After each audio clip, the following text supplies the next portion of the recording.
నమస్కారం. కుందేలు మీద మిన్ను విరిగి కుందేలు మీద పడిందా? కుందేలు సింహం కథ మనం తెలుసుకుందాం. సహజంగా కుందేళ్ళు ఎక్కడైనా చెట్టు తొర్రల్లోనూ వాటిని నివసిస్తుంటాయి.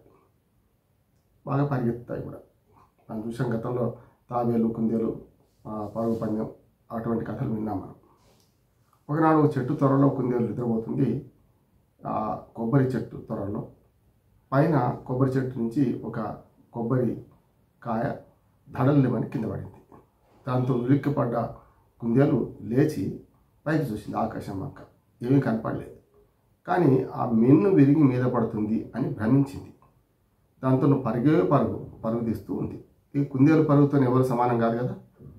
పోతుంటే ఒక కుక్క ఎదురైంది. ఏమిటి ఎలా పరిగెడుతున్నావు అని కుక్క కుందేలుని అడిగింది. ఏం లేదు, ఆకాశం విరిగి మీద పడుతుంది, మనం అందరం పరిగెత్తాలి, పద అన్నది. దాని మీద కనీసం ఆలోచించకుండా కుక్క కూడా కుందేలు వెంబడి పరిగెత్తడం మొదలుపెట్టింది.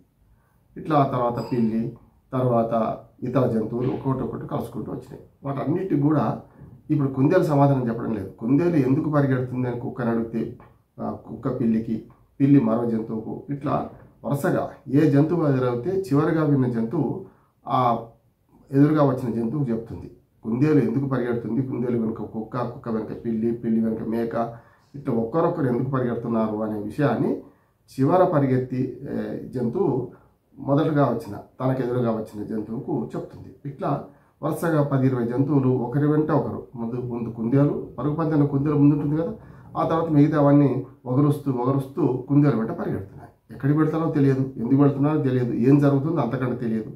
కుందేలు మాత్రం పరిగెడుతూనే ఉంది. దాని వెనుక ఈ జంతువులన్నీ పరిగెడుతున్నాయి. చివరికి సింహం దగ్గర చేరుకున్నాయి. ఎందుకంటే అడవికి రాదు కదా సింహం.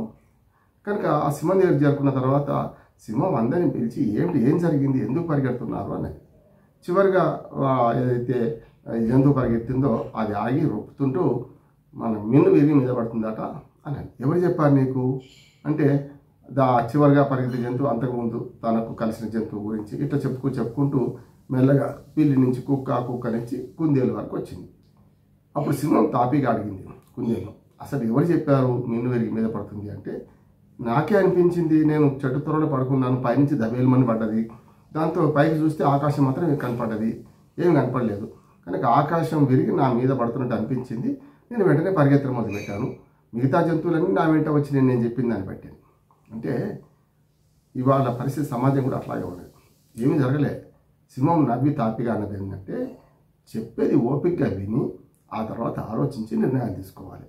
కుందేలు చెప్పిందని కుక్క చెప్పిందని పిల్లి చెప్పిందని మేక, ఇట్లా ఒక్కొక్క జంతువు అన్నీ కూడా కుందేలు చెప్పిన విషయాన్ని అసలు నిజమా నిర్ధారణ చేసుకుంటా, అబద్ధమా నిర్ధారణ చేసుకోకుండా ఒకరి వెంట ఒకరు పరిగెత్తుంది, ఎక్కడికి వెళ్తున్నాడో తెలియకుండా, ఏం జరుగుతుందో తెలియకుండా చివరి మాటలు మాత్రమే విని పరిగెత్తారు కదా. ఇది కరెక్ట్ కాదు. కుందేలును విచారించాల్సింది. మిన్ను విరిగి మీద పడుతుందంటే మనం భూమి మీద ఉన్నాం కదా, మరి మిన్ను విరిగి మీద పడితే మన అందరి మీద పడుతుంది కదా.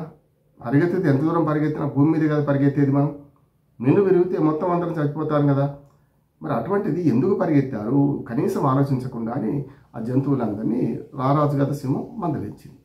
అంటే ఈ కథలో మనకు అర్థమైందంటే, మిన్ను విరిగి మీద పడేది పక్కన పెట్టి అదిగో పులి అంటే ఇదిగో తోక అనే మనుషులు మన సమాజంలో ఉంటారు. ఇది కేవలం జంతువులను పోల్చడం కాదు, మన సమాజంలో మనం కూడా 2 కాళ్ళ జంతువులు. మనం కూడా ఆలోచించాల్సింది ఏంటంటే, ఒక పుకారు అంటే ఒక ఏదైనా అతిశయోక్తి కానీ ఏదైనా విన్నప్పుడు దాన్ని మనం ప్రచారం చేయొద్దు. ముఖ్యంగా సోషల్ మీడియాలో జరుగుతుంది అదే. సోషల్ మీడియాలో ఏం జరుగుతుంది, ఒకటి విన్న వెంటనే దాన్ని మనం ప్రచారం చేసి ఫార్వర్డ్ కొట్టేస్తాం వెంటనే. అది నిజమా అబద్ధమా, ఫలానా దగ్గర దాడులు జరుగుతున్నాయి, లేదా ఫలానా దగ్గర హింస జరుగుతుంది, ఇట్లా ఎప్పటి వీడియోలో పెట్టి మరీ వాటిని స్క్రోల్ చేస్తుంటారు. దాన్ని మనం తెలియక ఫార్వర్డ్ చేస్తుంటాం. దీంతో ఏమైంది, న్యాయవాదికి చెప్తున్నాను, చాలాసార్లు ఏమవుతుందంటే మనకు కూడా చిక్కులు ఎదురవుతాయి. అవాస్తవాలను అబద్ధాలను మనం ప్రచారం చేస్తే మనం కూడా కోర్టు శిక్షకు బాధ్యులు అవుతాం. ఈ మధ్యన సోషల్ మీడియా పోస్టింగ్స్లు ఎవరు మొదలు పెట్టారో వారి మీదే కేసు పెడతామని పోలీసులు అంటున్నా కూడా మనం కూడా బాధ్యులం అవుతాం. కనుక ఏదైనా మెసేజ్ రాగానే అది ఫేక్ మెసేజా మంచిదా చూసి, అది వీడియో కూడా ఫేక్ వీడియోనా మంచి వీడియో చూడకుండా మనం పెడితే ఏమవుతుందంటే అక్బరుద్దీన్ భగవద్గీతను చదివినట్టు, లేకుంటే హనుమాన్ చాలీసా చదివినట్టు వచ్చేస్తుంది మనకు. అందుకనే మనం అందరం కూడా అక్బరుద్దీన్, అసదుద్దీన్ ఎవరో ఒకరు మన భగవద్గీతనో లేకుంటే మనకు మన హనుమాన్ చాలీసా చదివినట్టు మనకు తెలుస్తుంది. అంటే అది ఫేక్ వీడియో అని తెలియకముందే మనం ఫార్వర్డ్ చేసేసినాం కదా. అట్లా చాలా వీడియోలు కానీ చాలా మెసేజ్లు మనం ఫార్వర్డ్ చేస్తున్నాం. ఇది కరెక్ట్ కాదు. అందుకని మనం నిర్ధారణ చేసుకోకుండా ఏ వీడియో కానీ సోషల్ మీడియాలో ఏ మెసేజ్ కానీ మనం ఫార్వర్డ్ చేయకూడదు. మిన్ను విరిగి కుందేలు మీద పడ్డదో లేదో మనం చూసాం. అట్లాగే మన మీద మాత్రం సోషల్ మీడియా మీద కత్తి వేలాడుతూనే ఉంటుంది. ఖచ్చితంగా కోర్టు కేసులు ఎదుర్కోవాల్సి అటువంటి మిన్ను విరిగి కేసులు విరిగి మన మీద పడతాయి. కనుక దయచేసి ఈ కథను ఆదర్శంగా తీసుకొని మనం అవాస్తవాలను అబద్ధాలను ప్రచారం చేయకుండా ఉండాలి. వాస్తవాలను నిర్ధారణ చేసుకున్న తర్వాత మంచి విషయం అయితే అందరికి చెప్పడం తప్పు కాదు. కానీ అవసరమా కాదా, అది మనం ఫార్వర్డ్ చేయవచ్చా లేదా మనం చూసుకోకుండా చేస్తే సోషల్ మీడియా మనకు దుర్వినియోగం అవుతుంది. కత్తితో కూరగాయలు కోయవచ్చు, మిరకాయలు కోయవచ్చు. కానీ సోషల్ మీడియా వినియోగం మాత్రం మంచిగా చేస్తే మంచి, చెడు చేస్తే చెడు అవుతుంది. నమస్కారం.